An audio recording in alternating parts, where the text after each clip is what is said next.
All right, friends, once again, it's time for This Week of Rock and Roll History. What happened this week way back when in rock and roll? My name is Reverend Andy from Garage 71 Greasing Magazine and Your Grandmother's Basement.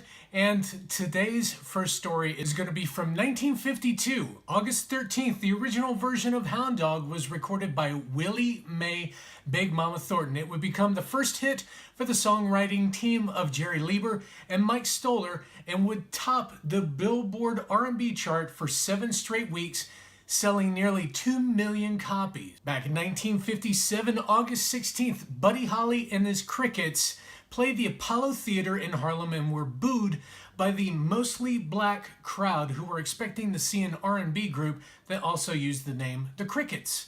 And by the end of the night, however, the audience was cheering for the Lubbock, Texas band. Now, if you've seen the Gary Busey movie about Buddy Holly's life, it's not quite like that. They definitely took some time to dramatize and make it more interesting. While the audience definitely warmed up to Buddy and the band, you didn't exactly see everyone jumping out into the aisles and dancing by the end of the night. Back in 1961, August 14th, Wanda Jackson's Right or Wrong enters the Billboard pop chart on its way to number 29.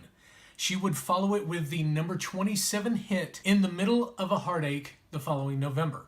Now, go ahead and strap in because 1964 is a big year for rock and roll history. August 14th, 30-year-old Johnny Burnette drowns after being knocked unconscious by a cruiser's collision with his fishing boat in Clear Lake, California. His version of You're 16 was a U.S. top 20 hit in 1961. He also had quite a few big hits. If you go back and look online at Johnny Burnette, you're going to find a lot of great rock and roll music. Same year, August 15th, despite the fact that the U.S. record charts are dominated by rock and roll, crooner Dean Martin has the #1 tune with his biggest hit, Everybody Loves Somebody, and it made its way to number 11 in the UK. And August 19th, same year, more than 6 months after their appearance on The Ed Sullivan Show, the Beatles arrive in California to kick off their first American tour at the 17,000-seat Cow Palace in San Francisco. And finally, back in 1977, August 16th, 42-year-old Elvis Presley was found dead at his Graceland mansion. Presley's girlfriend, Ginger Alden, awoke in the afternoon and noticed that he was not in bed and found him lying on the floor of the bathroom. Efforts to resuscitate him were unsuccessful, and at 3:30 p.m., he was pronounced dead. After the examination, it was revealed that Presley's body contained butybarbital, codeine, morphine, pentobarbital, Placidil, Quaalude, Valium, and Valmid. He left an estate valued at $4.9 million, which by 1993 had grown to over $50 million. In his last conversation with Ginger Alden, he told her, "I'm going to use the bathroom and I'm going to read."